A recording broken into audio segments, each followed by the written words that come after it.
Aragon, un peu de poésie, ça fait pas de mal, qui sont magnifiques, qui ont été écrits justement dans la guerre et tout ce qui s'en suivit. Alors c'est un quatrain, et il commence comme ça. Déjà, la pierre pense où votre nom s'inscrit. Déjà, vous n'êtes plus qu'un mot d'or sur nos places. Déjà, le souvenir de vos amours s'efface. Déjà, vous n'êtes plus que pour avoir péri. Et ces mots sont très beaux parce que lorsque l'on passe tous, chacun d'entre vous, vous avez dû passer devant des monuments aux morts qui sont partout en France, dans chaque petit village de 15 habitants, il y a un monument aux morts. Et on voit tous ces noms qui défilent et on est stamoqué de voir une chose pareille, parce qu'on se dit, c'était des jeunes de notre âge qui sont morts, qui se sont battus. Et parfois on s'arrête comme ça et on en prend conscience, mais très souvent, il faut le reconnaître, la plupart du temps on passe devant sans même plus les considérer, sans même plus y faire attention. Donc les mots d'Aragon sont justes, vous n'êtes plus qu'un mot d'or sur nos places. Voilà. Et je crois que c'est extrêmement dommage de se dire que tant de gens qui sont morts dans des conditions affreuses pour leur pays ne restent plus qu'un mot sur une place, sur un bout de marbre, un bout de pierre, et qui ne soit plus dans nos mémoires et surtout dans nos cœurs. Alors c'est vrai qu'il y a un oubli relatif de la Première Guerre mondiale, ça, on en parle à propos du centenaire, mais on en parle en général très peu de la Première Guerre mondiale. Déjà parce que ça commence à faire vieux, 100 ans c'est vrai que c'est long, et puis parce qu'on est obsédé, vous le savez, par la Seconde Guerre mondiale, qui elle prend une place considérable dans notre mémoire, et elle a donc un petit peu effacé le souvenir de la première.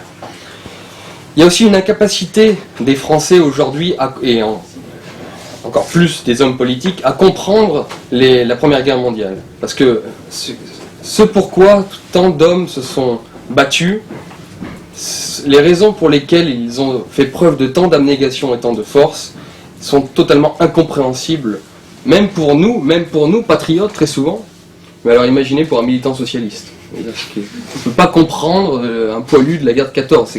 C'est deux êtres humains, c'est une anthropologie totalement différente, quoi, voilà. Tant au niveau mental que même d'ailleurs au niveau physique. Vous comprendrez ce que je veux dire. Et puis c'est vrai que cet oubli relatif de la Première Guerre mondiale provient en France et en Europe d'un mal-être vis-à-vis de celle-ci. Parce que je peux vous garantir que moi j'ai dû me replonger dans son histoire pour préparer cette petite intervention aujourd'hui. Et je vous garantis que quand on s'y intéresse, et je vous invite à tous le faire, parce que moi ce que je vais vous raconter ce ne sera pas exhaustif, loin s'en faut, ça rend limite dépressif, tellement c'est horrible et tellement c'est triste. Donc il y a un mal-être français autour de ça qui fait qu'on n'en a pas beaucoup parlé. Et puis nous en discutions dans la voiture avec François et avec Charles. On parlait de nos grands-parents, de nos grands-parents, et beaucoup me disaient, moi mes grands-parents n'en ont pas parlé de l'expérience de leur père, de leur mère, parce qu'il faut penser aussi aux femmes qui ont connu cette guerre, à travailler, à attendre le mari, le frère. Et c'est vrai que dans la tradition française de l'époque, il y avait une certaine pudeur. Voilà, c'était pas des larmes comme aujourd'hui on en use et on en abuse, c'était pas le règne de la pleurniche comme on connaît aujourd'hui, c'était des hommes qui s'étaient battus, qui en parlaient entre eux, c'est vrai. Moi, mon grand-père m'a raconté que son père, justement, il prenait le pastis, mon grand-parent prenait le pastis entre eux, anciens combattants de la guerre, et ne parlaient de la guerre qu'entre eux, et lorsqu'ils étaient en famille, lorsqu'ils étaient sur la place du village, et avec les autres, ils n'en parlaient pas, ils gardaient ça au fond d'eux. Et donc du coup, cette tradition, cette coutume bien française des campagnes de la tradition faisait qu'on n'en étalait pas, quoi. Ça restait au fond de nous, c'était une douleur, mais ça restait, voilà. C'était pas quelque chose qu'on étalait sur la place publique. Et c'est vrai que rien que ça, pour nous, c'est difficile à comprendre, parce que nous, on a l'habitude de maintenant, le moindre petit bobo, oh là là, on va devant les tribunaux, on pleure devant les médias, et tout ça. Donc il y a cet oubli relatif de la Première Guerre mondiale, proviendrait de ces raisons-là. Voilà, la prééminence de la seconde, le mal-être français autour de cette première, et puis l'incapacité de nos dirigeants à comprendre quoi que ce soit de toute façon à des hommes tels que les poilus. Et pourtant, cette Première Guerre mondiale a tout changé dans l'histoire. Elle a tout changé. Et c'est ce sur quoi je vais insister surtout ce soir, parce que il faut que vous ayez conscience lors de ce centenaire qu'en réalité, ce centenaire, les 100 ans, entre 14 et aujourd'hui, ont été totalement déterminés pour la Première Guerre mondiale. La Première Guerre mondiale est à l'origine d'absolument tout le XXe siècle, tout ce qui a suivi.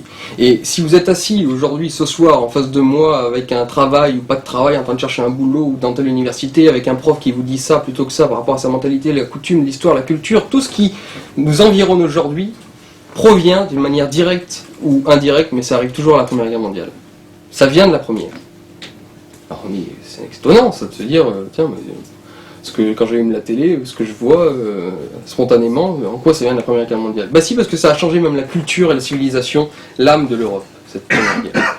Donc c'est ce que nous allons voir ensemble. Alors, on ne peut que se réjouir justement, à cause de cet oubli relatif de la Première Guerre mondiale, de ce centenaire, du fait que justement pendant un an nous allons en parler, et nous allons pouvoir nous replonger dans nos archives, dans notre histoire, pour en discuter entre nous. On ne peut que s'en réjouir.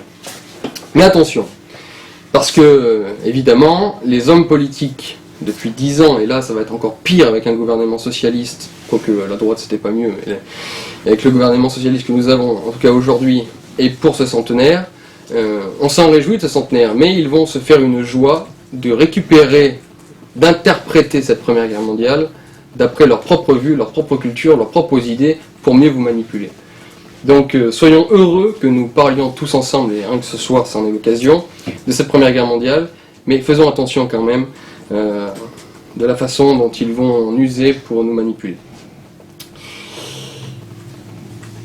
Donc d'abord, avant de commencer mon petit exposé, j'aimerais vous demander à tous ce que la Première Guerre mondiale signifie. Je vois qu'il y a déjà un volontaire. Alors, j'aimerais vous... Je précise un petit peu ce que je vais dire. C'est quand vous pensez 14, quand vous pensez 14-18, que vous pensez cette Première Guerre, à quoi ça fait référence pour vous? Et qu'est-ce que ça fait résonner au fond de vous? Voilà, j'aimerais vous poser la question. L'Apocalypse. Donc on va commencer. La reconquête de l'Alsace-Lorraine. Pareil. Alsace-Lorraine. Moi je dirais que c'est le suicide de l'Europe, quoi. Oui. Mais je pourrais développer si tu veux plus. Je vais le faire à ta place. Non, Non mais c'est bien, tu penses à ça, ouais. enfin, pour moi c'est le suicide de l'Europe, quoi. Tu as raison. Fin de l'hégémonie européenne et début de l'hégémonie états-unienne, tout simplement. Ouais, c'est juste. L'Allemagne qui veut dominer l'Europe. Ouais. Non, Non mais pas de débat, laissez les gens dire ce qu'ils ressentent, à quoi ils pensent spontanément, directement, lorsqu'ils pensent Première Guerre mondiale, c'est intéressant. À quoi vous pensez? Quelles sont les premières images qui arrivent dans votre cerveau? Un gâchis de la jeunesse européenne par des élites. Ouais. Quelqu'un d'autre? Vous pensez pas quand on vous dit Première Guerre? Gaëtan, toi qui es responsable de Paris. Moi, avant tout, je dirais les tranchées. Et la vie difficile. Tranchées. Et autre question, beaucoup plus... Oui, excuse-moi. Une guerre absurde, qui n'a pas vraiment de sens, Pourquoi guerre absurde? parce qu'on s'est tapé sur la gueule Pour pas grand-chose au final. pour pas grand chose, et puis voilà, il y a différentes alliances de certains intérêts économiques de certains pays. On s'est tapé sur la gueule pour rien, quoi. Un combat avec des armes illégales. Les armes illégales? Qui a parlé? J'ai pas vu. Toi? Ah, pardon. Les armes illégales? Bah, C'est-à-dire? par exemple, l'Allemagne par rapport à la France, ils ont des armes beaucoup plus sophistiquées que... Non, on avait des tanks qui Les canons Krupp étaient très bons, mais les canons français étaient très bons aussi. Donc on n'avait pas l'habitude de ces armes-là. C'est une guerre de tranchées et ces armes-là. Ah, on a beaucoup appris pendant la Première Guerre mondiale, au niveau militaire. Oui, oui, oui. Chimiques. Et les Français et les Anglais, on fait le premier à sortir déjà. Mais est-ce que vous vous rendez compte, vous savez, on en discutait aussi de ça, à l'époque, j'en avais déjà parlé même, à l'époque, n'importe quel être humain d'ailleurs, était capable de citer ce qu'avaient fait leur grand-père, leur arrière-grand-père, leur arrière-grand-père et tout ça. Qui ici sait ce qu'ont fait leurs arrière-grands-parents durant la Première Guerre mondiale? Leur grand-père, oui. Mais aussi leur arrière-grand-mère, parce qu'elles ont joué un rôle, il ne faut pas oublier les femmes.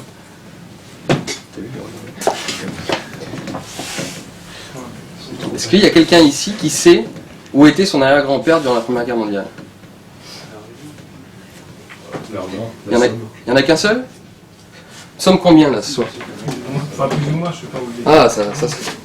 J'ai pas d'arrière-grand-père.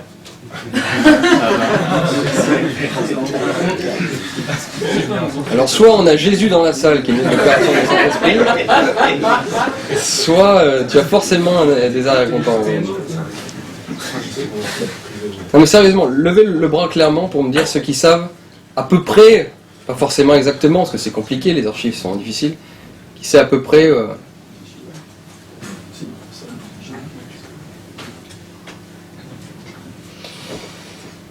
c'est pas trop mal, mais c'est bof quoi. On a tendance à oublier, voilà. Là vous avez la preuve par A plus B qu'on a tendance à totalement oublier où étaient nos grands-parents. Et vous, j'imagine qu'en plus vous êtes la plupart d'entre vous, vous êtes des militants du Front National, vous vous intéressez un tant soit peu, j'ose espérer, à la patrie, à son histoire, et vous êtes censé l'aimer ce pays et son histoire. Donc j'imagine que vous êtes encore plus portés que les autres à vous intéresser à cela, et pourtant très peu de gens ici savent où étaient leurs arrière-grands-parents durant la Première Guerre mondiale. Il faut savoir quelque chose avant que je commence à rentrer un peu dans les explications, c'est que la plupart des Français, en tout cas des Français de vieille branche, comme on dit, les Français de souche, j'en sais rien, on va appeler ça comme ça, et même d'ailleurs certains Français, comme on dit, hein, j'aime pas ces mots, mais Français nouveaux, ont eu parfois des gens, parmi les tirailleurs sénégalais ou autres, qui se sont battus durant la Première Guerre mondiale. Et c'est quand même la moindre des choses, je finirai là-dessus à la fin, mais c'est quand même la moindre des choses de se renseigner un petit peu, quoi. De savoir où est-ce qu'ils étaient, ce qu'ils ont enduré, ce qu'ils ont souffert, pourquoi ils se sont battus. Ça se trouve, vous avez des médailles au fond de votre corbeille. Moi, j'ai retrouvé des vieilles médailles de mes arrière-grands-parents. Vous imaginez un peu le prix que ça a été pour eux d'avoir ce petit bout là qui traîne au fond d'une vieille corbeille? Parce que ça valait, ça vaut plus que des millions sur un compte en banque, un truc pareil. Et ça traînait chez moi. Je crois que c'est la moindre des choses que nous tous, nous fassions au moins ce travail-là pour honorer leur mémoire. Enfin. Donc, partons sur la Première Guerre mondiale. Alors, pour mesurer au mieux le changement qu'a induit la Première Guerre mondiale dans l'Europe et en France, il faut se replonger dans l'Europe d'avant 1914. Donc là, on va encore plus loin et on va essayer de savoir à quoi ressemblait l'Europe, la civilisation européenne et la France avant la guerre de 14, pour comprendre et mesurer à quel point les changements ont été grands. Alors, je vous ferai une petite citation de Croce, qui est un historien qui écrit l'histoire de l'Europe au XIXe siècle, qui a dit « Si, après avoir repensé à l'Europe telle qu'elle était avant 14, ordonnée, florissante, abondante en commodités, menant une vie facile, vigoureuse et sûre d'elle-même, on est conduit à considérer l'Europe d'après-guerre, on la retrouve appauvrie, agitée, triste, saisie par la crainte du pire, détournée des choses de l'esprit, etc., etc. » C'est-à-dire qu'on est en face de deux Europes. Il y a une césure complète, une rupture qui se passe en 14.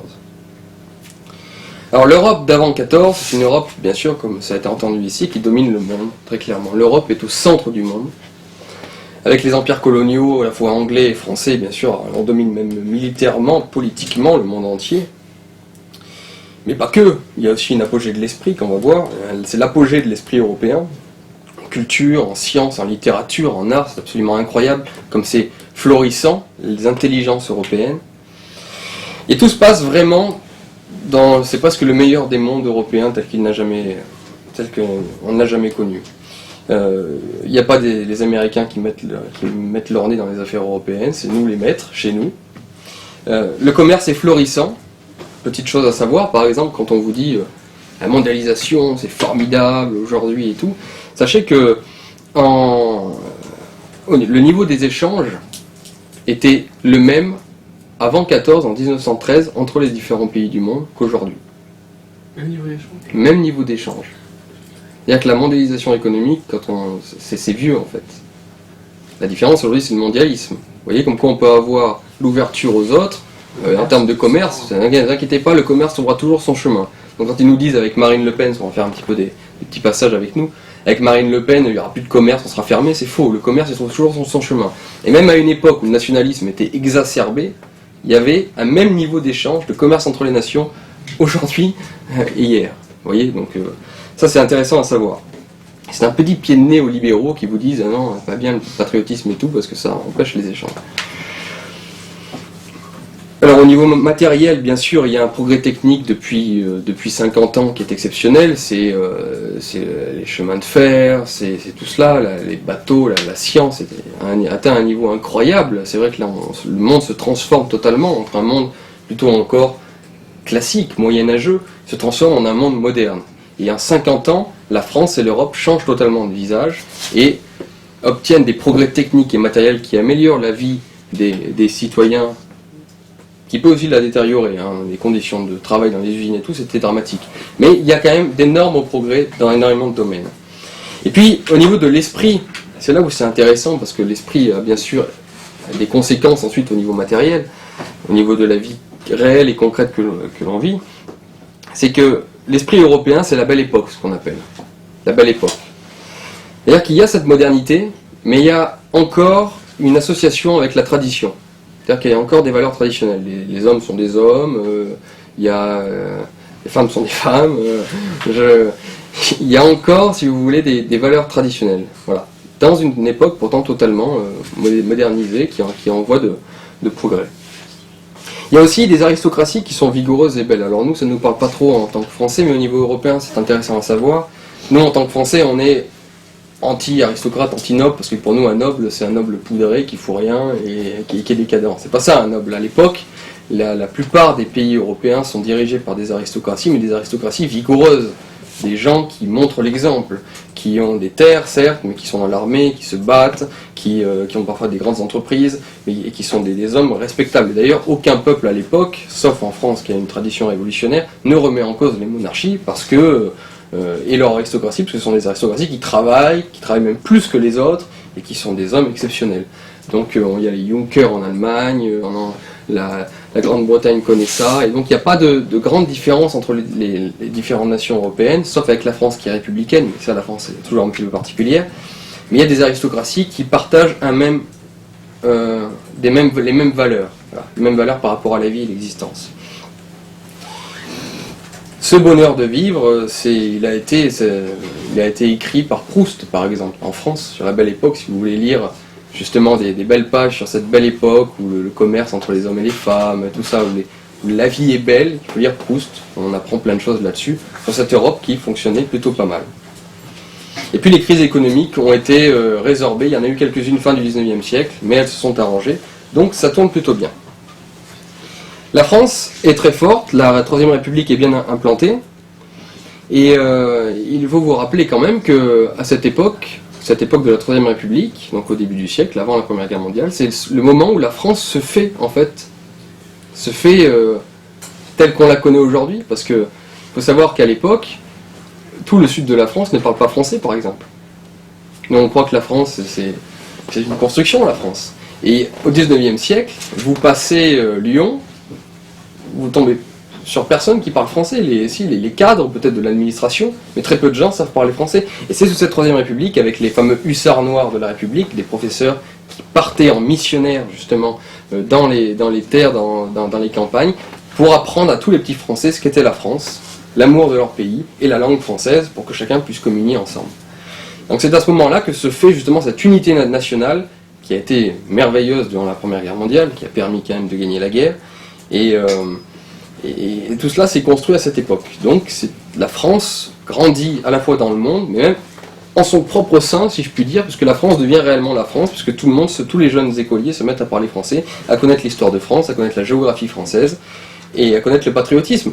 Pour vous dire, cette belle époque, c'est le moment où Barrès, qui est aujourd'hui un écrivain intellectuel plutôt maudit, est appelé et considéré comme le prince de la jeunesse.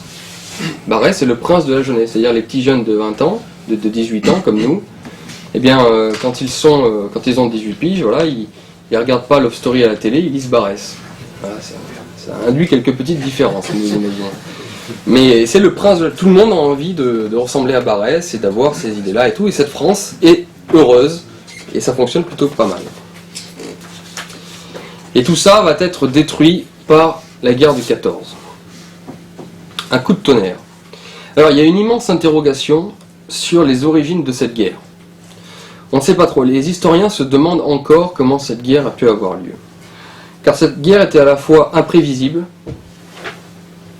impondérable et à la fois extrêmement prévisible. Et il y a ces deux théories qui s'affrontent encore aujourd'hui.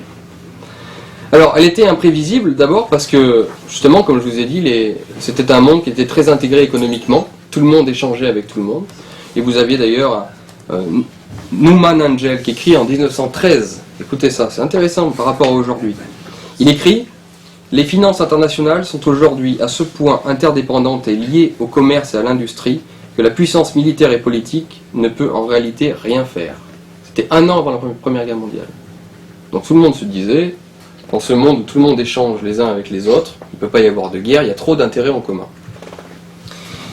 Il y a une immense aussi, j'allais dire, consanguinité des élites, dans le sens où, comme je vous disais par rapport à la noblesse, ils se connaissent tous plus ou moins, ils sont mariés les uns avec les autres, et se connaissent.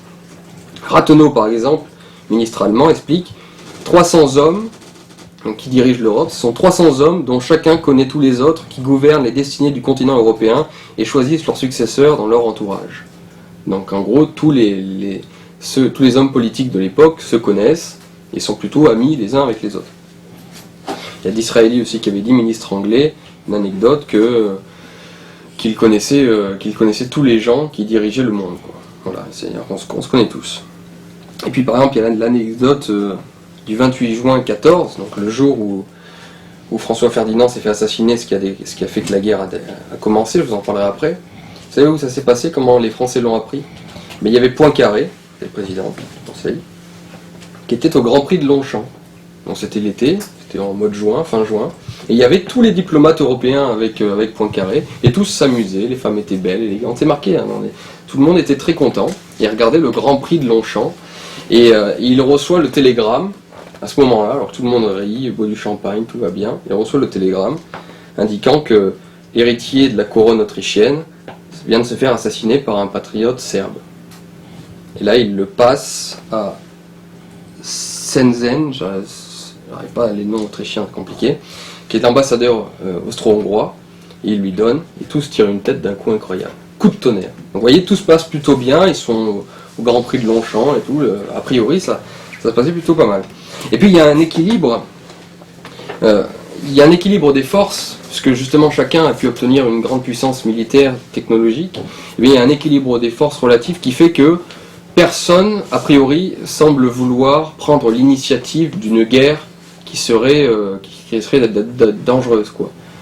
Certes, tout le monde se regarde en chien de faïence un petit peu parfois, mais c'est pas la Russie qui oserait déclarer la guerre à l'Allemagne, ni l'Allemagne à la Russie, ni... Chacun respecte l'équilibre des forces du grand concert européen qu'on connaît depuis plus d'un siècle, depuis la fin des guerres napoléoniennes, et les crises se résolvent assez facilement. Par exemple, il faut savoir, quand on croit que nous sommes les grands amis des Anglais à l'époque, il faut savoir qu'en 1905, on a failli faire la guerre à l'Angleterre, à propos de l'Égypte. On a été à ça.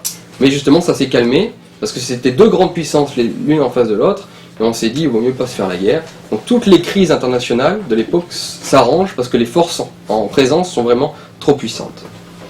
Donc dans ce contexte-là, on ne se dit pas que la Première Guerre mondiale allait être possible. Donc c'est ce qui fait dire aux historiens que cette guerre était imprévisible.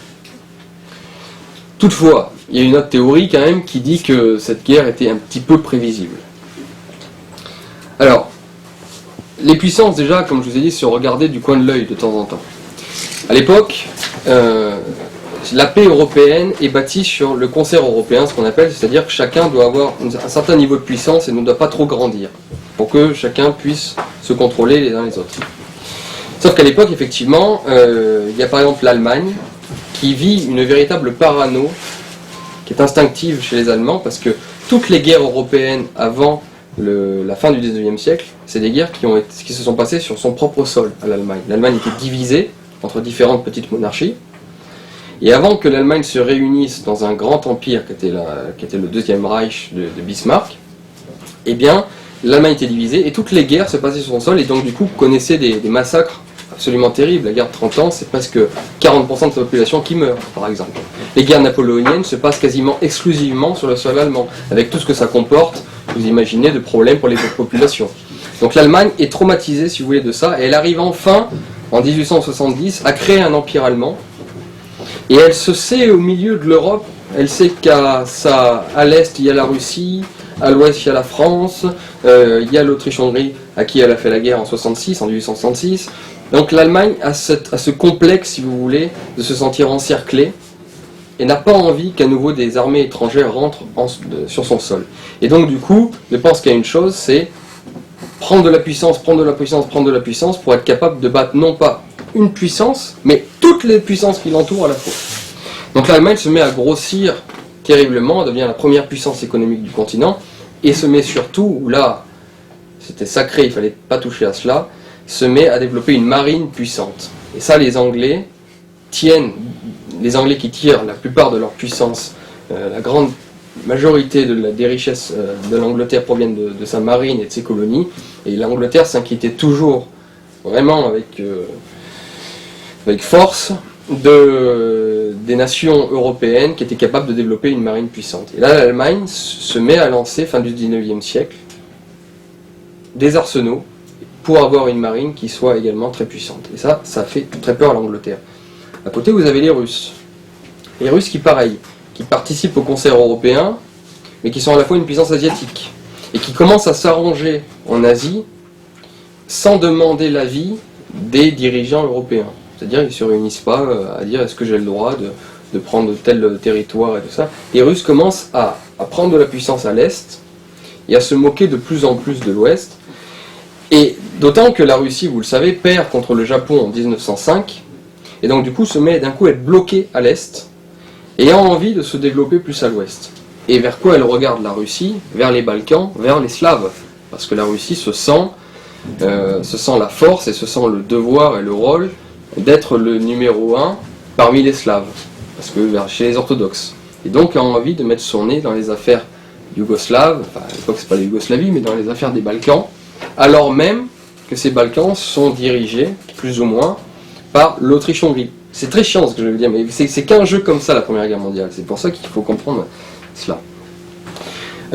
Vous avez donc la Russie se met à développer une mystique guerrière elle aussi.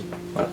Vous avez la France qui, elle, c'est marrant d'ailleurs quand on voit les républicains d'aujourd'hui qui nous disent vous n'êtes pas républicain quand vous êtes nationaliste, alors qu'à l'époque les républicains, au début du siècle, c'était les plus nationalistes, même les pires nationalistes qui existent au monde, quoi. Parce qu'on a les enfants à l'école n'étaient pas seulement en rang, c'est-à-dire qu'ils étaient en rang et on leur donnait des bâtons comme des fusils pour leur apprendre à se battre, parce qu'il y avait cette idée très forte dans l'âme française, dans la conscience française en tout cas, qui était de reprendre l'Alsace-Lorraine dont on a parlé. Et ça, la ligne bleue des Vosges, il fallait toujours avoir le regard sur la ligne bleue des Vosges, et toujours y penser. Il y avait la fameuse maxime à l'époque, c'était n'en parlez jamais, y pensez toujours. Pensez-y toujours qu'à un moment ou un autre, il va falloir qu'on reprenne l'Alsace-Lorraine qui nous a été volée par les Allemands lors de la guerre de 1870. Donc la France, même si tout le monde, je vous dis, est dans un contexte plutôt serein, eh bien, il y a quand même des velléités guerrières ici ou là, parce qu'il y a des raisons. Alors, du coup, il y a un jeu des alliances qui se met en place. Un jeu d'alliance terrible. La Russie s'allie à la Serbie. La France, qui avait eu des problèmes avec l'Angleterre, commence à sentir que c'est l'Allemagne la plus dangereuse, alors du coup, cherche à s'allier avec les Russes. Elle y parvient. Elle demande à l'Angleterre de l'aider, mais les Anglais ne veulent pas s'allier sur le territoire encore, donc ils attendent un petit peu. Donc ils s'allient avec les Russes. Les Allemands, ayant calmé les Austro-Hongrois dans la guerre du XIXe siècle, s'allient avec les Autrichiens.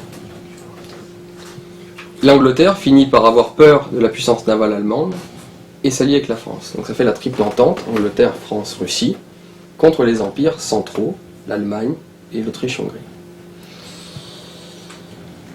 Et là, il y a deux blocs, nous sommes déjà dans la guerre froide en quelque sorte, parce que là il y a deux blocs immenses qui sont face à face.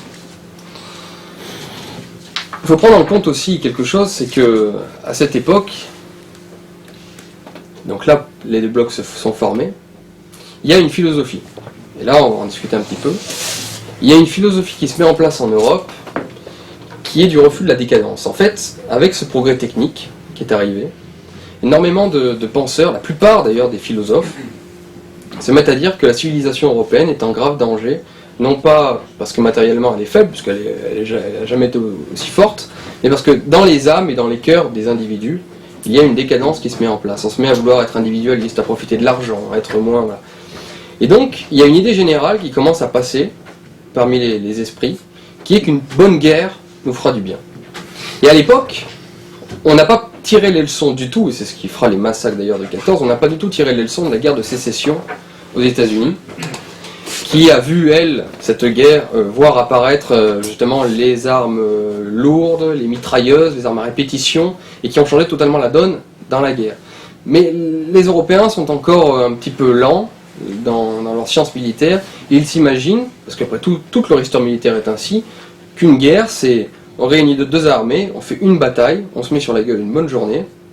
Certes, il y a des morts, mais c'est pas grave, les morts, ça participe ensuite du Panthéon national.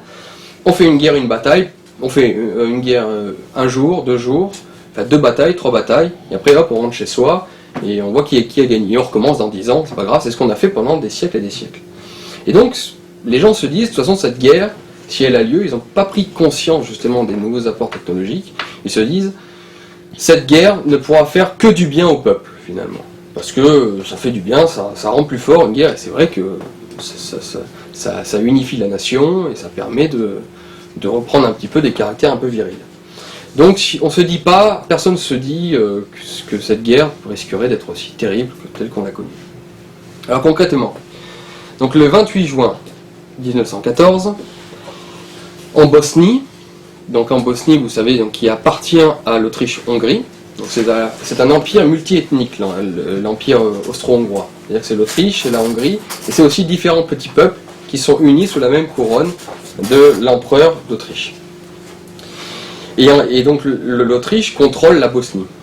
En Bosnie, il y a des Serbes, et en Serbie, on rêve à une chose, c'est de créer la Grande Serbie. Et donc de réunir tous les Serbes dans un même pays. Et donc il se met à y avoir à Belgrade des associations, des réseaux de clandestins, des réseaux clandestins et terroristes qui se créent pour, vu qu'ils n'ont pas la puissance militaire pour affronter l'Autriche, commencent à faire des assassinats pour revendiquer les Serbes de la Bosnie. Et donc le 28 juin, François Ferdinand, qui est l'héritier du trône autrichien, est à Sarajevo en Bosnie et se fait assassiner par 2 coups de pistolet par un Serbe, attaché à la main noire, l'association clandestine,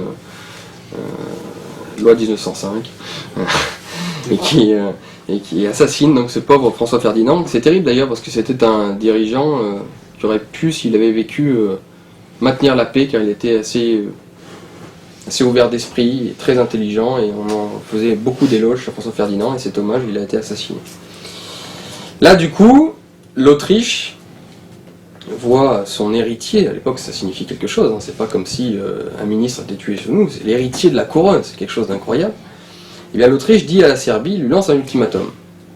Donc il y a plusieurs points dans cet ultimatum, dont vous traduisez devant la justice tous les membres terroristes de cette organisation. Et l'Autriche laisse 1 mois à la Serbie. Là la Russie, qui est un petit peu folle, qui rentre un petit peu dans une logique guerrière, dit aux Serbes, non, ça va être l'occasion pour nous de rentrer dans les affaires européennes par les Balkans, tenez bon, on sera avec vous. Donc les Serbes respectent que la moitié seulement des termes de l'ultimatum. Et donc qu'est-ce qui se passe, c'est que l'Autriche, le 28 juillet, 1 mois plus tard, déclenche la guerre à la Serbie. Du coup, les Russes mobilisent. Le 30 juillet, 2 jours après, les Russes mobilisent. Donc tous les Russes sont appelés aux armes. Là, par le jeu des alliances, la Russie déclenchant la guerre à l'Autriche, l'Allemagne déclenche la guerre à la Russie. L'Allemagne déclenchant la guerre à la Russie, la France mobilise, donc rentre en guerre avec la France. Et l'Angleterre, 2 jours après, rentre en guerre avec les Français contre les Allemands et les Autrichiens. Est-ce que vous avez compris le jeu un petit peu compliqué? Et donc d'un coup, on se retrouve dans la guerre, alors qu'on s'y attendait absolument pas.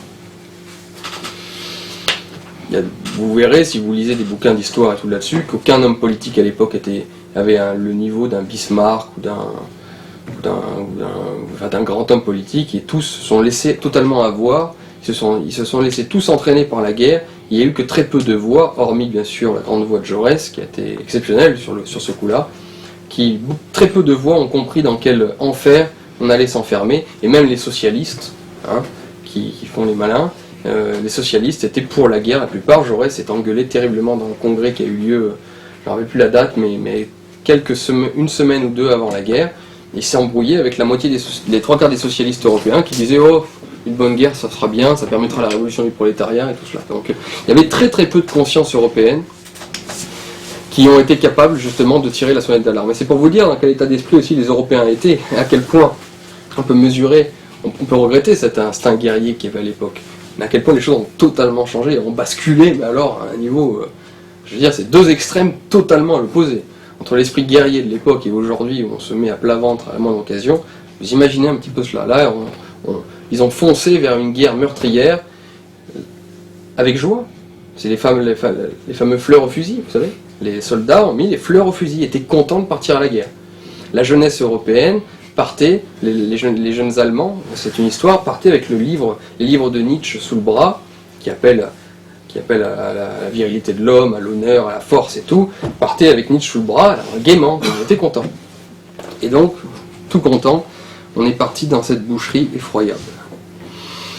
Alors là, moi je ne vais pas vous faire un plan de la guerre, hein, très rapidement. Donc en 14, il y a la bataille de la Marne. Alors c'est là où justement les choses ont changé. C'est-à-dire que les Allemands étaient pour une guerre de mouvement, justement, pas du tout une guerre de position. On croyait que on était encore dans les guerres du 19e siècle. C'est-à-dire les armées avancent, se cherchent, hein, c'est comme dans la drague, on cherche, puis à un moment, hop. Là, c'est Napoléon qui disait, dans la guerre comme dans l'amour, pour concrétiser, il faut se voir de près. Donc c'est pareil, la guerre et l'amour. Donc les armées se cherchaient, et on s'affronte, une bataille, ça fait la guerre, et puis après chacun rentre chez soi. Et ça se passe comme ça au départ. Il y a quelques offensives, fin août 14, par exemple, moi j'ai appris justement bataille dans laquelle mon arrière-grand-père, côté paternel, a perdu sa jambe. Vous voyez, c'est des choses intéressantes de savoir cela.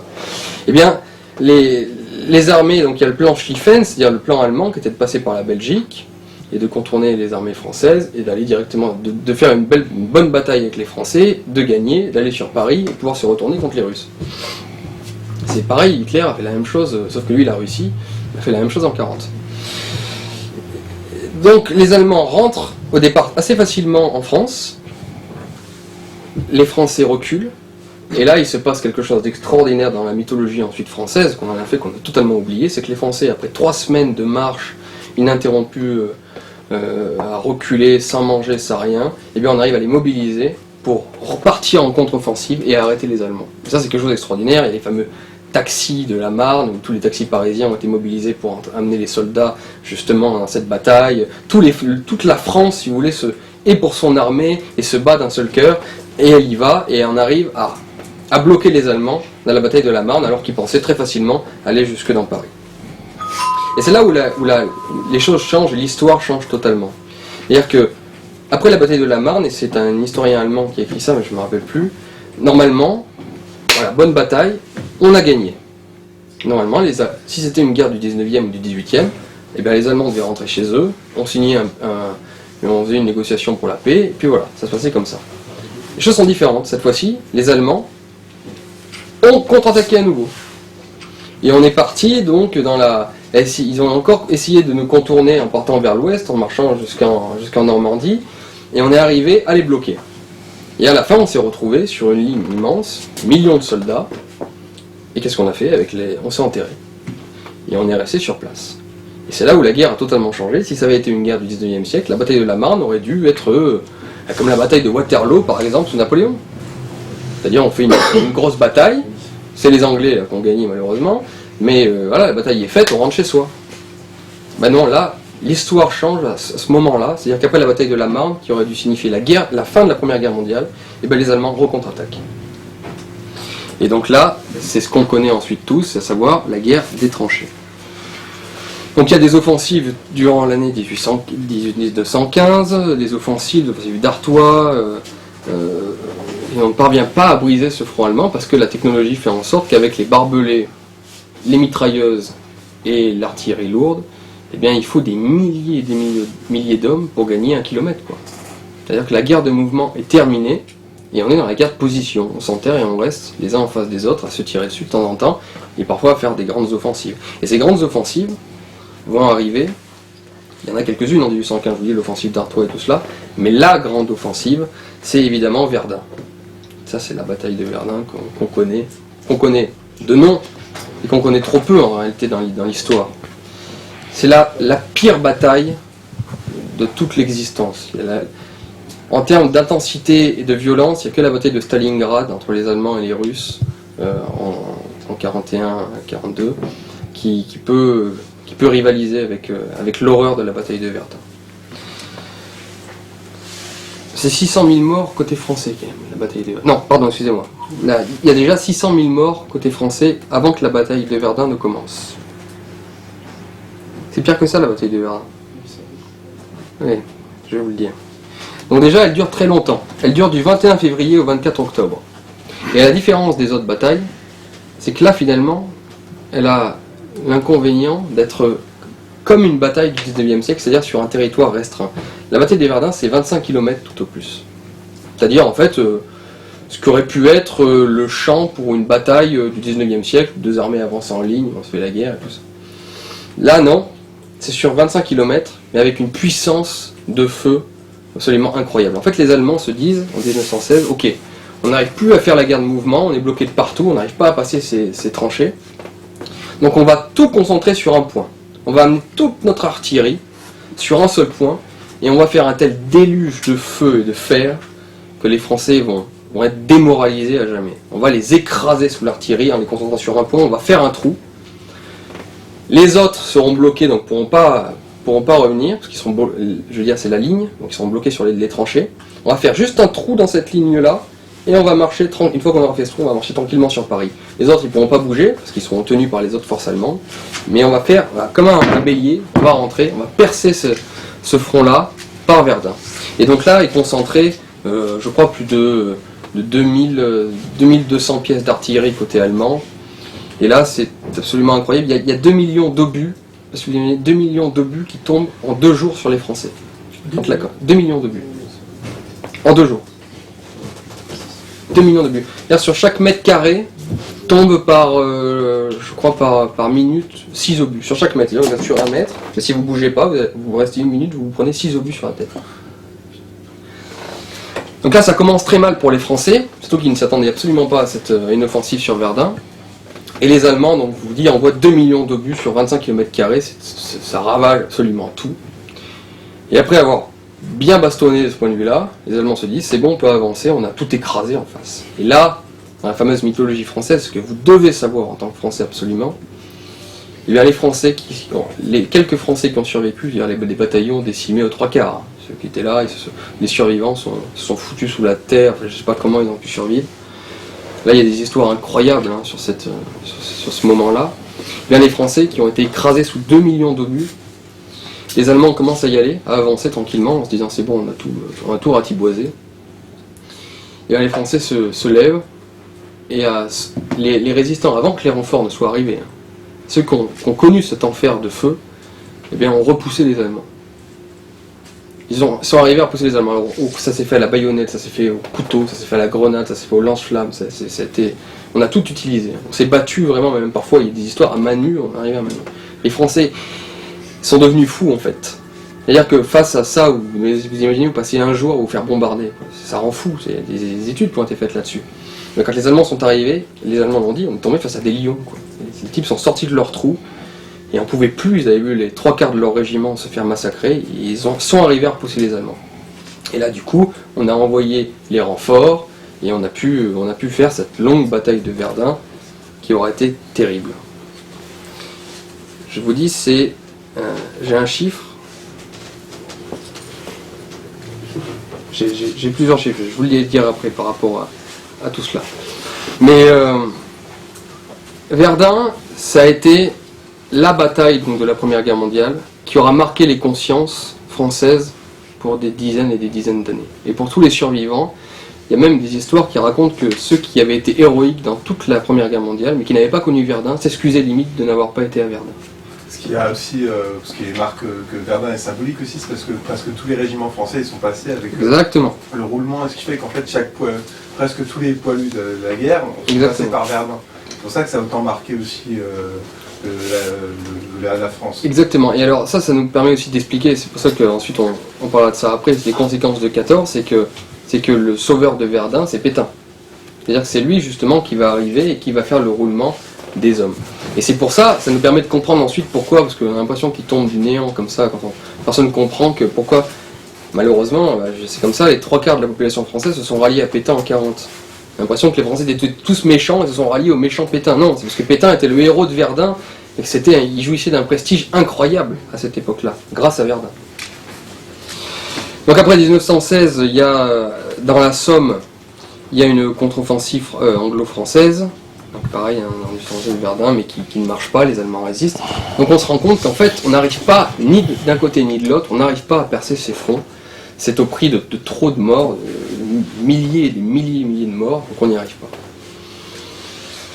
Et c'est là où on arrive donc dans l'année 17, qui est une année funeste. C'est la pire année pour l'Europe, pour la France, pour le monde. Parce que c'est l'année qui aura eu des conséquences absolument incroyables pour l'avenir, et ce que nous connaissons vient de 17 en fait. Alors déjà, il faut savoir que commence à y avoir des tentatives de paix. C'est-à-dire qu'après l'échec de Verdun côté allemand et l'échec de la Somme côté franco-anglais, on se dit mais cette guerre n'a pas de sens. Et donc par exemple, en Angleterre, il y a un débat parlementaire entre Asquith et contre Lloyd George, où justement on se dit, les Anglais se disent qu'est-ce qu'on fait, est-ce qu'on arrête la guerre, on fait une paix blanche, parce que les Allemands font cette proposition, c'est-à-dire les Allemands et les Autrichiens, on ne le sait pas, mais ils demandent la paix à ce moment-là, enfin ils ne demandent pas de la paix comme ça, mais ils veulent une paix blanche, c'est-à-dire chacun rentre chez soi et c'est bon, on arrête les folies. Et les Anglais s'interrogent là-dessus, ils se disent qu'est-ce qu'on fait. Et là il y a deux tendances chez les Anglais, la tendance qu'on connaît très bien encore aujourd'hui, européenne, et la tendance atlantiste. C'est-à-dire qu'en fait il y a une tendance où avec Asquith, justement les Anglais se disent c'est bon maintenant on va arrêter de saigner l'Europe, on va faire la paix.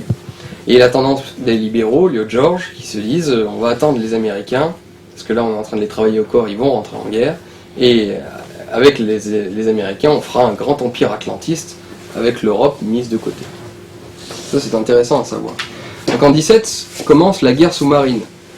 C'est-à-dire que les Allemands font la même erreur que Napoléon, c'est-à-dire qu'ils n'avaient pas trop de choix, mais ils se disent on va étouffer économiquement les Anglais. On sait que les Anglais ils arrivent à survivre et à avoir beaucoup d'argent parce que c'est une île et que tous les bateaux viennent chez eux pour être ravitaillés, faire du commerce, quoi.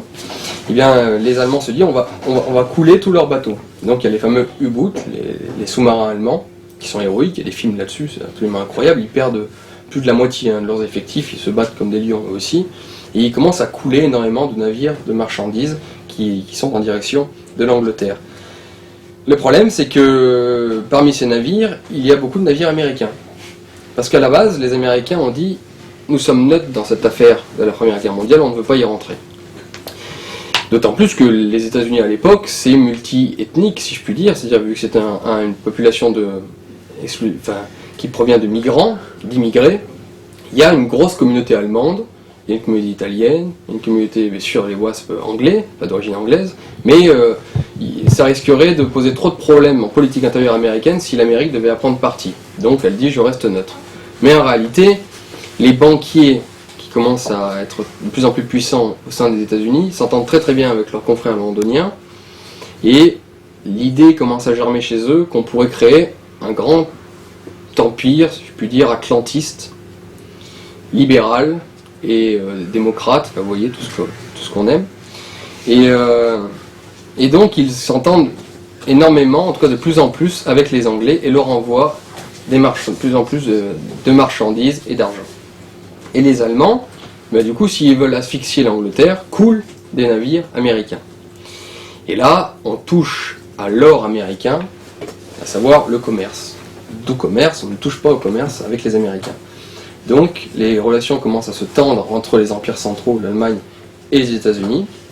Et donc le 2 avril 1917, les États-Unis rentrent en guerre contre les Allemands. Je fais vite, évidemment, j'irai dans le livre d'histoire pour mieux comprendre. Mais dans le même moment, le tsar abdique en Russie. Car la Russie se fait exploser la tronche à la Première Guerre mondiale. Bataille de Tannenberg, par exemple.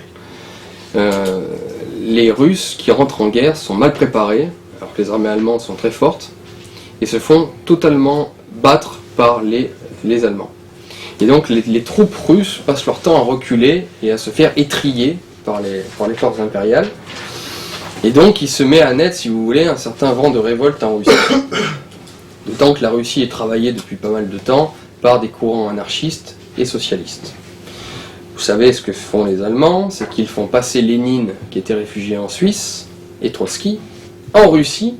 Ils envoient en fait la bacille de la peste en Russie, parce que ce sont les mots mêmes des dirigeants allemands. C'est qu'en fait ils se disent, pour que la Russie sorte de la guerre le plus rapidement possible, vu qu'on voit qu'il y a des forces sociales, si on peut dire, et des forces anarchistes et révolutionnaires qui s'agitent en ce moment dans l'Empire russe, ben on va envoyer des révolutionnaires qui foutront forcément, comme ils savent faire, le bordel dans ce pays-là, ce qui nous permettra d'être plus tranquilles. Et donc ce sont les Allemands qui sont à l'origine de l'Union soviétique, ce qui va leur coûter très cher, hein, parce que ça quand même, ils vont se faire exploser la tronche ensuite durant la Seconde Guerre mondiale à cause de ça.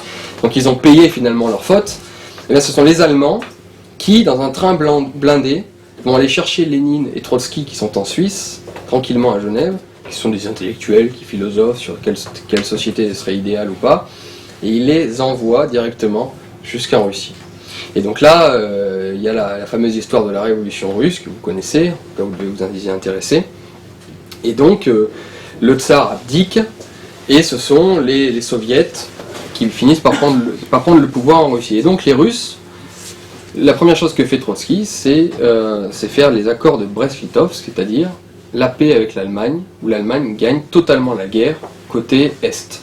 Donc l'Allemagne récupère les richesses de l'Ukraine, tout cela, donc elle les bat totalement. Mais les soviétiques, les communistes s'en moquent de ça, ils se disent on va d'abord finir la révolution en Russie, puis on ira les reprendre ensuite, une fois que la révolution sera faite. Donc les Allemands peuvent se dire, c'est bon, on est tranquille à l'Est, il faut maintenant on peut renvoyer toutes nos troupes qui étaient mobilisées à l'Est, on peut les envoyer à l'Ouest pour abattre une fois pour toutes les Français et les Anglais, d'autant que maintenant leur tourne, c'est qu'il faut battre à tout prix les Français et les Anglais avant que les Américains arrivent. Et parce que la mobilisation américaine, vu qu'il y a un océan à traverser et que l'Amérique n'avait pas l'habitude de ces mobilisations-là, ça allait mettre du temps, donc en gros les Allemands devaient se dépêcher de gagner.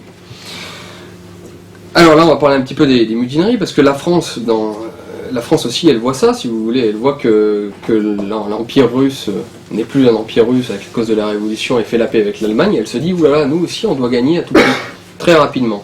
Et donc il y a les fameuses offensives de Nivelles, au chemin des Dames, vous connaissez aussi cette bataille du chemin des Dames en 17, où c'est là où on va connaître les mutineries, justement, dont on parle tant, on en reparlera ensuite, parce que Nivelles était un de ces vieux généraux français qui n'avaient rien compris à rien et qui pensaient qu'on pouvait encore gagner par le mouvement et par la baïonnette à l'heure des mitrailleuses et de l'artillerie.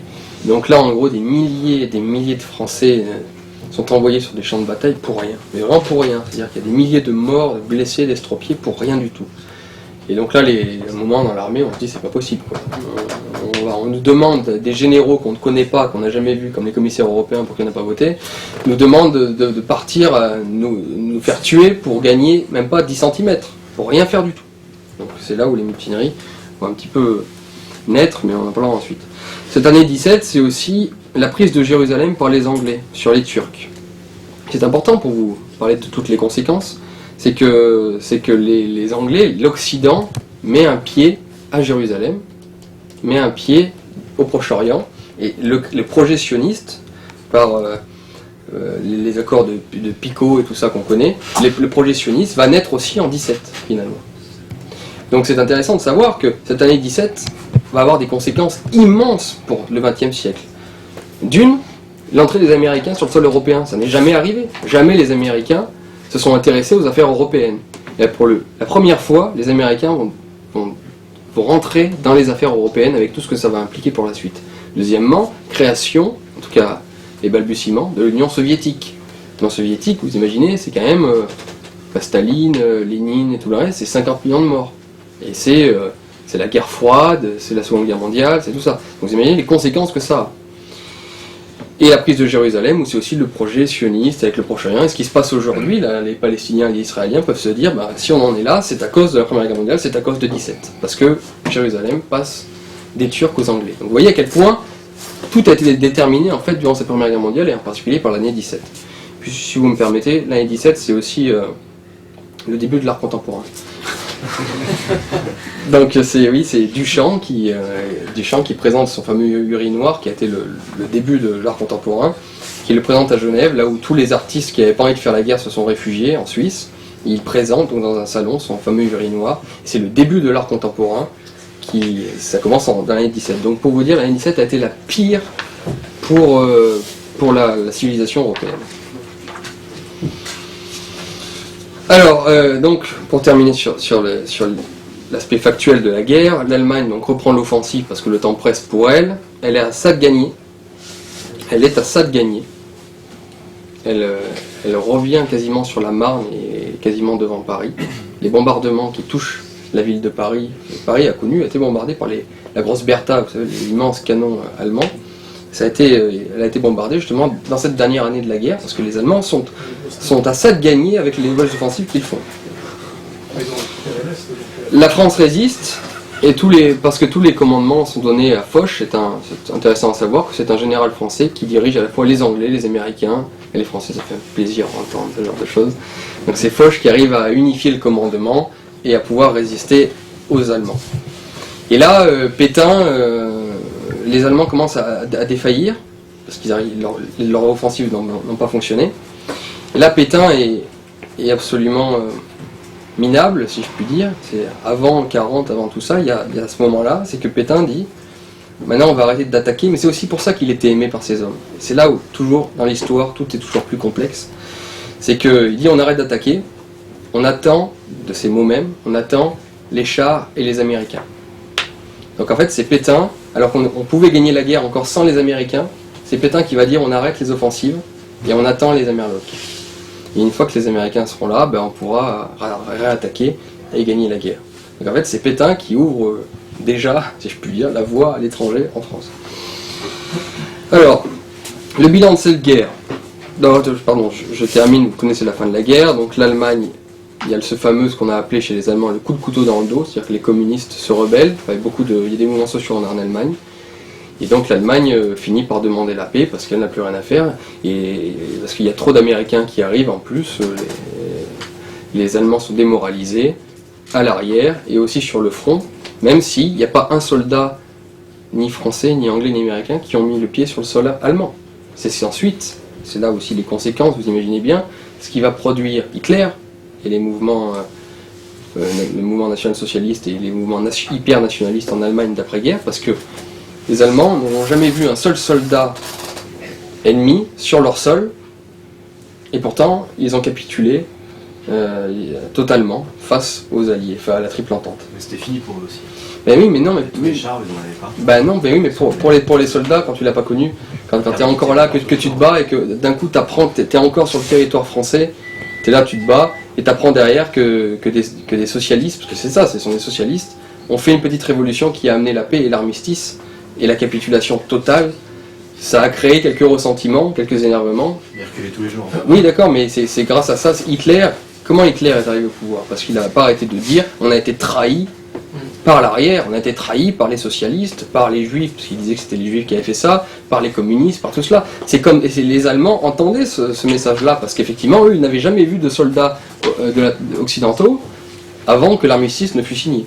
Donc là-dessus, ça a créé quand même, il n'y aurait pas eu de national-socialisme s'il n'y avait pas eu cette fin de la guerre, comment elle s'est passée, et puis les traités de Versailles ensuite. Si je peux me permettre de compléter, il y a aussi l'humiliation qu'a subie l'Allemagne à la fin de la Première Guerre mondiale. Après, je vais en parler de ça, sur le traité de Versailles. Bien sûr. Non, mais ça, justement, je vais en parler de ce que ça a produit ensuite. Donc, je vous rappelle, la Première Guerre mondiale, donc c'est 1 400 000 morts côté français, 3 500 000 blessés, 600 000 invalides, 300 000 mutilés et amputés, 42 000 aveugles et 15 000 gueules cassées. Je vous invite à voir le film magnifique qui s'appelle La Chambre des officiers sur les gueules cassées, qui fait pleurer, quoi. C'est vraiment horrible. Et puis économiquement, la France a beaucoup de mal, c'est 800 000 maisons détruites, c'est 3 millions d'hectares de terres impropres à la culture, et c'est ce qui va amener justement ce fameux traité de Versailles. Où là, une nouvelle chose arrive dans l'histoire. C'est que la France étant exsangue d'un point de vue économique, et ayant énormément souffert, tant humainement que matériellement, eh bien, et les Anglais aussi, ils vont demander des comptes aux Allemands. Donc il va falloir que les Allemands payent pour tous ces déboires qu'elle a connus pendant 4 ans. Et pour faire payer l'Allemagne, on va inventer quelque chose, et là, écoutez bien parce que c'est tout nouveau dans l'histoire, on va diaboliser l'adversaire. Pas diaboliser, la diabolisation de l'adversaire, ça a toujours existé, dans le sens où on ne disait pas bon, je vais te tuer gentil garçon.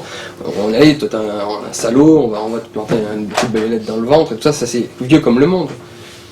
Mais à l'époque, les Européens considéraient que chacun avait de bonnes raisons de se faire la guerre. C'était la fameuse guerre en dentelle du XVIIIe siècle et au XIXe.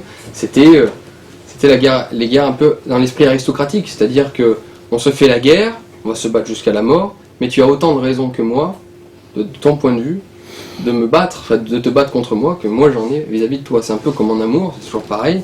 C'est que si deux hommes se battent pour une femme, ils ont tous les deux de bonnes raisons de se battre.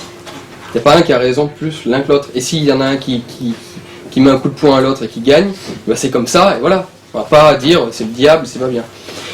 Et ce qui s'est passé avec la Première Guerre mondiale, et c'est ce que nous on va connaître ensuite, et qu'on connaît encore aujourd'hui, c'est qu'à partir de là, on invente le bien et le mal dans le principe militaire et international.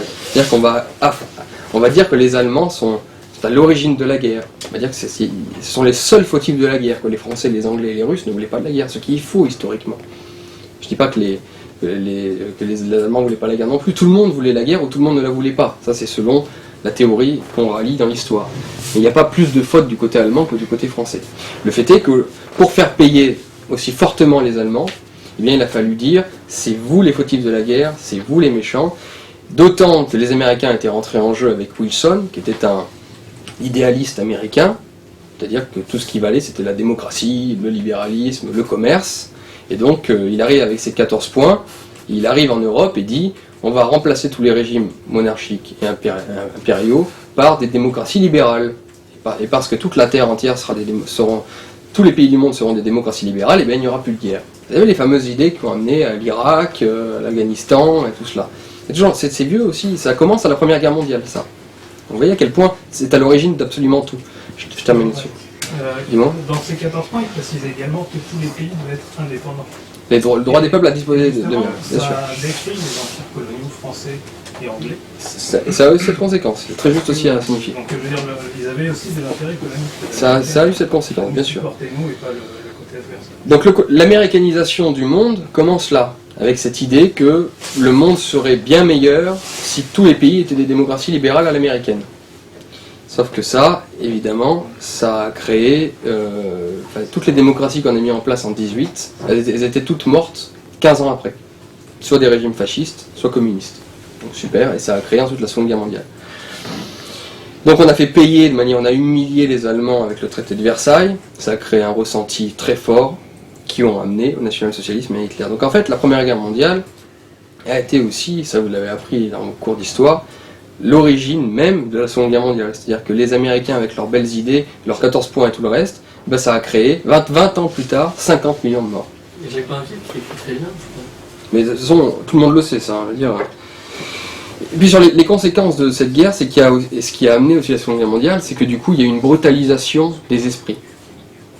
C'est-à-dire que vous imaginez que vous passez 4 ans à vous battre, vous n'êtes plus humain au sens humaniste du terme, c'est bête ce que je dis, mais vous voyez ce que je veux dire, c'est quelque chose, ça vous rend brutal. Et donc ça amène aussi nécessairement à toutes les brutalités qu'on a pu connaître durant la Seconde Guerre mondiale.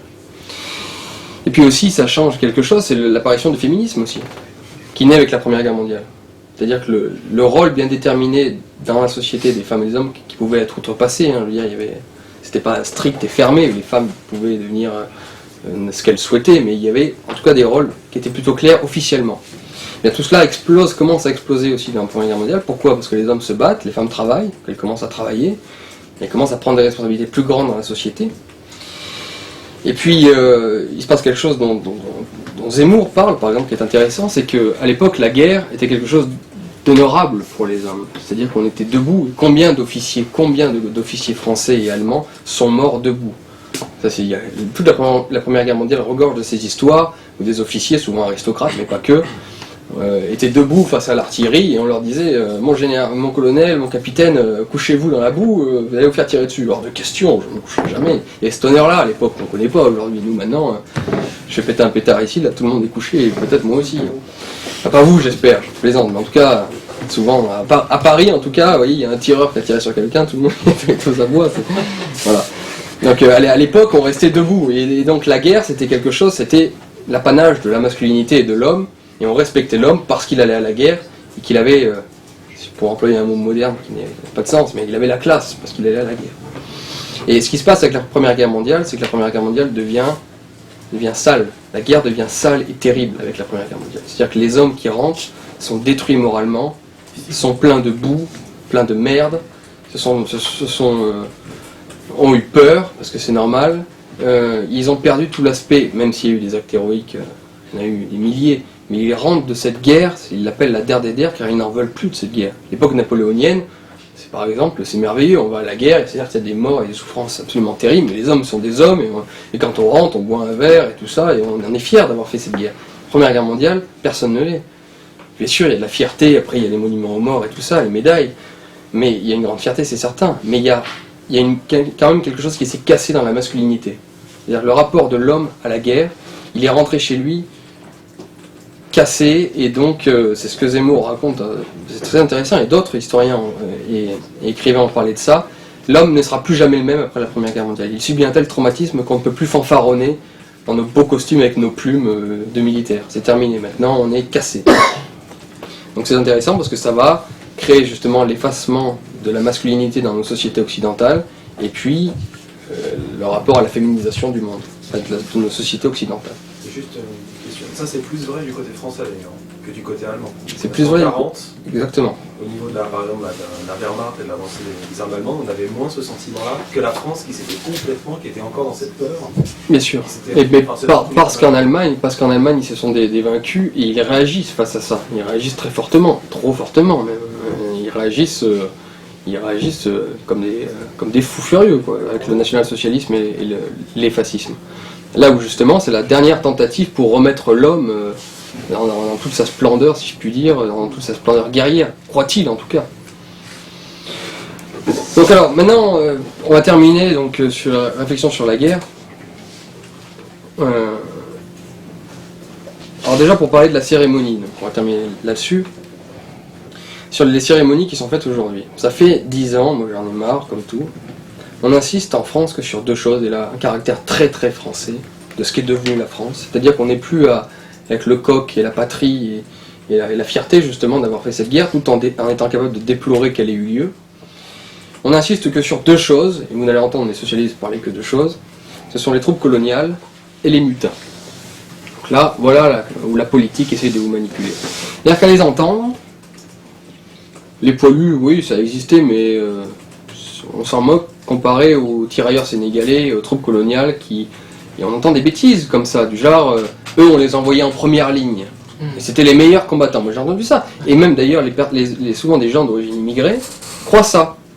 C'est-à-dire que leur éducateur trotskiste qu'ils ont dû avoir dans leur école leur ont appris ça, et donc du coup, comment vous voulez qu'ils aiment la France? Et les Français, les Français de ce souche, si je puis dire, ils vont les voir en disant ouais, mais c'est quand même nous qui nous sommes battus plus fort que vous, machin. Sans nous, vous n'auriez pas pu gagner contre l'Allemagne et tout. Ce sont des conneries de A à Z, ça. Et pourtant, on ne parle que de ça. Les forces coloniales, c'est à peine 6 à 7% des troupes engagées durant la Première Guerre mondiale. D'accord ? C'est un taux de mortalité qui est plus faible que la moyenne des armées françaises. C'est 13,4% de mortalité des troupes coloniales, donc tirailleurs sénégalais et tout le reste, comparé à 16,5% dans l'armée française. Alors, écoutez bien ce que je dis. Il est hors de question pour moi de dénier à ces régiments qui se sont battus, les tirailleurs sénégalais, les troupes coloniales marocaines et tout ça, qui ont été de très bons soldats, qui se sont très très bien battus. Il n'y a aucun problème là-dessus, et ces gens-là méritent tout notre respect, et qu'on pense aussi à eux et notre mémoire. Mais qu'on raconte, qu'on ne parle que d'eux, et qu'on raconte que c'est eux qui ont fait la Première Guerre mondiale, on en est parfois là, hein. C'est sans eux on n'aurait rien pu faire, et en plus on était tellement salauds et tellement racistes qu'on les envoyait en première ligne pendant que nous on se la coulait belle derrière. Ce sont des bêtises absolues, d'accord ? Et ça, mais il faut sortir ces chiffres-là, c'est 7% à peine de l'armée française, ça ce sont les chiffres de l'histoire. Alors, je sais que Ça embête un peu les socialistes, mais c'est la réalité. C'est 7% à peine des troupes de l'armée française, et c'est un taux de mortalité qui est en moyenne plus faible que les régiments. Par exemple, prenez les régiments bretons de Haute-Loire ou de chez moi d'Ardèche, je peux vous garantir que là, les petits paysans, justement, eh bien eux, ils ont été saignés à 26-27% de taux de mortalité. Donc il faut arrêter avec cette histoire des troupes coloniales. Il faut les honorer, les respecter comme elles le méritent, parce qu'elles le méritent, elles se sont bien battues, mais il faut arrêter d'en faire l'alpha et l'oméga de la Première Guerre mondiale, et évidemment les socialistes, vous comprenez pourquoi, ça ne les intéresse que ça de parler exclusivement de cette histoire. Oui, c'est une des questions. Alors on ira peut-être pour les questions après, je termine là-dessus, parce que sinon je vais faire Plus que les autres. Pourquoi ? Les troupes coloniales, pourquoi on les honorait plus que les autres? Pourquoi ? Parce qu'il y a une manipulation qui est faite aujourd'hui par les socialistes, et pas que les socialistes, parce que ça a commencé sous la droite, ça. Aujourd'hui, on veut toujours la culpabiliser, toujours les Français de souche, et se dire, il faut que vous acceptiez l'immigration, il ne faut pas que vous soyez contre l'immigration, parce que ce sont, alors que ce n'étaient même pas des immigrés d'ailleurs à l'époque, c'est une bêtise, mais bon, les gens, voilà, on essaie de les manipuler, c'est de leur dire, si vous avez pu gagner la guerre, la première et la seconde, parce que si on parle de ça pour la Seconde Guerre mondiale, eh bien c'est grâce aux Africains. C'est grâce aux troupes de l'Afrique noire et du Maghreb. C'est grâce à eux. Donc, parce qu'ils se sont battus pour vous, et qu'ils se sont mieux battus que vous, plus battus que vous, eh bien vous n'avez qu'une chose à faire, c'est fermer vos gueules et accepter l'immigration. Voilà quelle est la manipulation, en gros. Alors, autre chose sur laquelle on insiste, et qui est dramatique, ce sont les fameux mutins. Vous savez, les gens qui ont refusé de se battre. Alors, plusieurs choses, c'est très intéressant, cette histoire. D'abord, il est quand même terrible de se dire qu'en France, dès qu'on fait un film, dès qu'on pense à notre passé glorieux, il faut qu'on se flagelle et qu'on pense qu'aux choses qui ont été pas super, voilà, pas top. C'est quand même fou de se dire que les Américains ont une histoire de 200 ans, ils ont quelques batailles dans leur histoire, et sur chaque 5 minutes de bataille, il y a 15 films où il y a des Rambo et tout le reste, où les mecs sont super forts, machin, ce qui donne envie d'être américain. D'ailleurs, la plupart des Occidentaux, même Européens, ont envie d'être américains tellement que c'est beau. Nous, on a 50 fois, 300 fois plus de batailles dans l'histoire qu'eux. On a été 50 000 fois plus courageux dans plein d'événements. Et nous, il n'y a pas un film qui rappelle ça. Personne ne le sait, je pourrais vous parler de plein de batailles, plein d'actes héroïques incroyables faits par des Français. Je suis sûr qu'il n'y en a pas. Il n'y a personne ici qui saurait de quoi je parle, parce qu'il n'y a pas de film, il n'y a rien. Et quand on fait un film sur la Première Guerre mondiale, ça nous arrive, le dernier c'est le long dimanche de fiançailles de Genet, eh bien c'est sur quoi ? C'est sur les gens qui se tirent dans la main pour passer à l'arrière.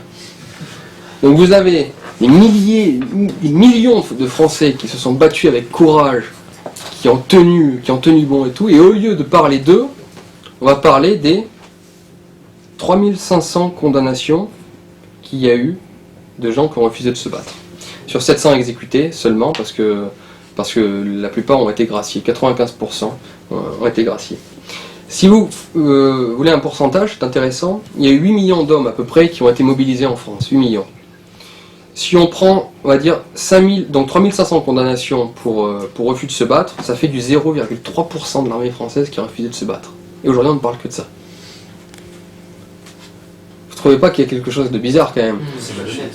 Toutefois, c'est totalement malhonnête. Toutefois, c'est sûr qu'on peut parler de ces gens qui ont refusé de se battre parce que je crois qu'ils avaient de très bonnes raisons de refuser de se battre. Vous voyez ? Donc il faut les intégrer dans l'histoire de France, il n'y a aucun problème. Ils avaient de très bonnes raisons. Pas tous, certains étaient du côté des anarchistes et communistes, hein, donc c'était de mauvaises raisons, mais c'était anti-militaristes et tout. Mais d'un autre côté, vous savez, moi j'ai rencontré des gens, des militaires et des vrais nationalistes, hein, beaucoup des types qui m'ont dit, en 14 j'aurais été du côté de Jaurès, et j'aurais peut-être été du côté communiste, et moi-même d'ailleurs, j'aurais sans doute été du côté de Jaurès, sachant ce que je sais bien sûr aujourd'hui.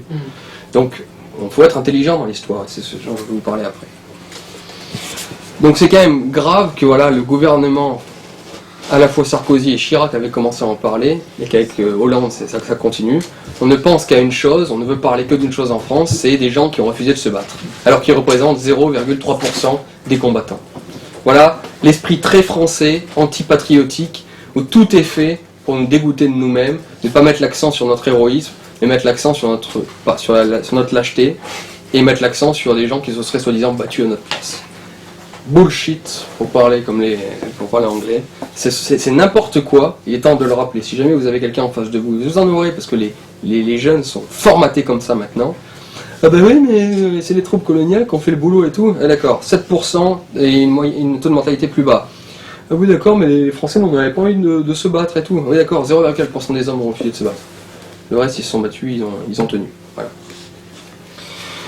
Alors pourquoi aussi on ne peut pas, les socialistes, c'est ce que je vous parlais au départ, pourquoi est-ce qu'ils ne peuvent pas célébrer tous ceux qui ont combattu et qui ont tenu? Parce que c'est des anti-valeurs pour les socialistes, et pour les modernes, pour aujourd'hui, même pour la droite, hein, je dis socialiste, mais... Pourquoi est-ce qu'ils vont être incapables de mettre l'accent sur tous ces hommes qui se sont battus avec abnégation et force? Parce que c'est le contraire même de leurs valeurs.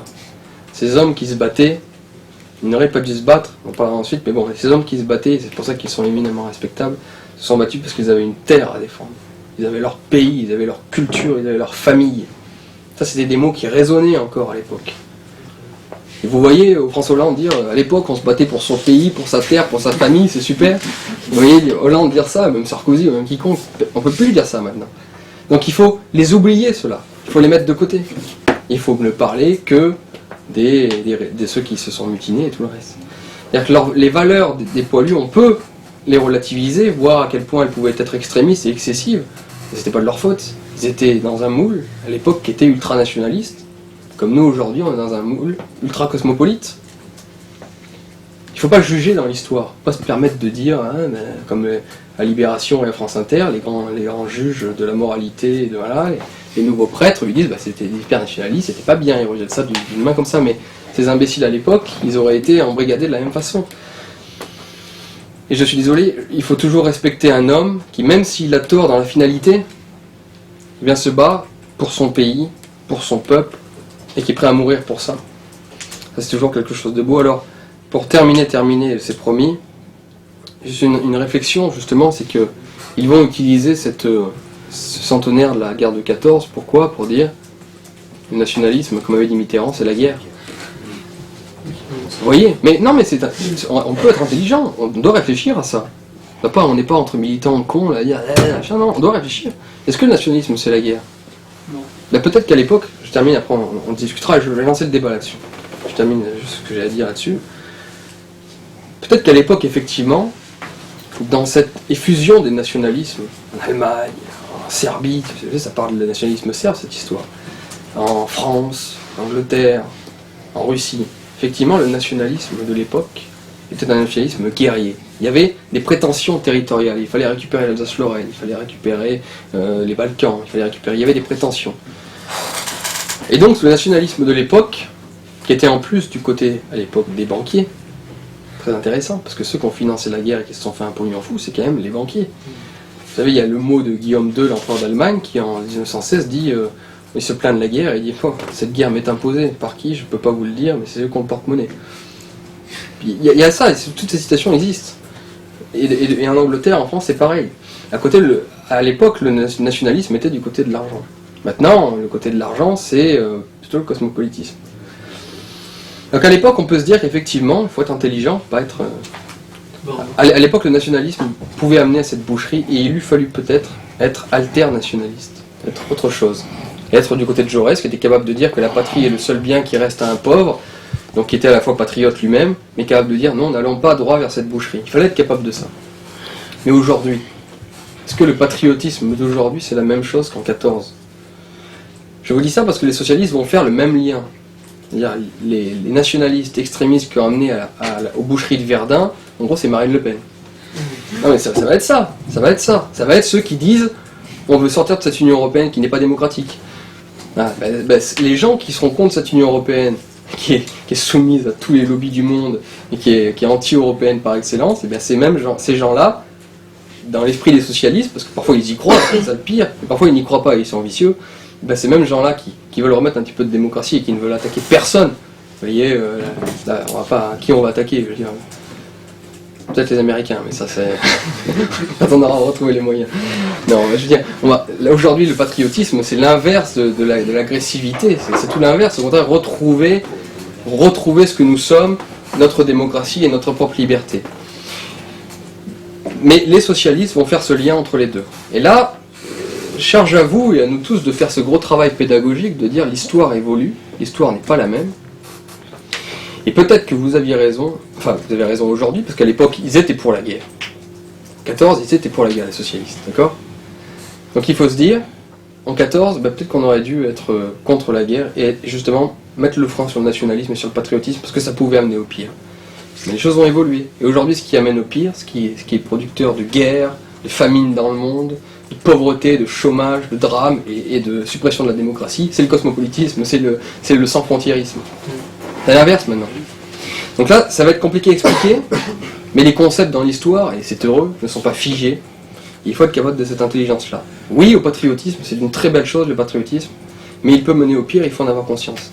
Mais aujourd'hui, nous ne sommes absolument pas dans les conditions de 14, et c'est pour ça que ça va être à nous de ne pas nous faire avoir par les cérémonies de la guerre de 14, et de